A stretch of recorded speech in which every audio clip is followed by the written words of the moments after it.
హనుమత్ వ్రతాన్ని ఎందుకు చేస్తారు అంటే చంద్రవంశంలో సోమదత్తుడు అనబడేటటువంటి ఒక రాజు జన్మించాడు.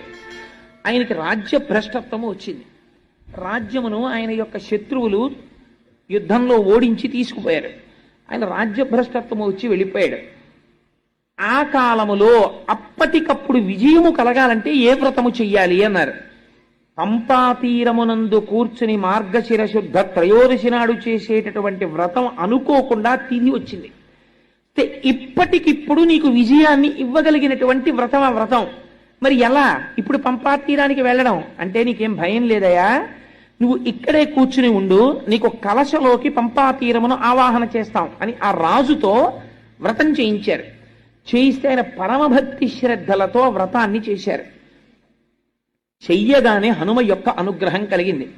హనుమ యొక్క అనుగ్రహం కలిగి విజయాన్ని పొందినటువంటి వాళ్ళల్లో ద్రౌపదీదేవి కూడా ఉన్నది. ద్రౌపదీదేవి కూడా హనుమ యొక్క ఆరాధన చేసినది. చేసి తన భర్తల యొక్క విజయాన్ని పొందగలిగింది. ఆయన కాలాతీతుడు, యుగములు మారిపోతుంటాయి కానీ హనుమ కనపడతారు మీకు. త్రేతాయుగంలో హనుమ ఉన్నారు, ద్వాపర యుగంలో హనుమ ఉన్నారు,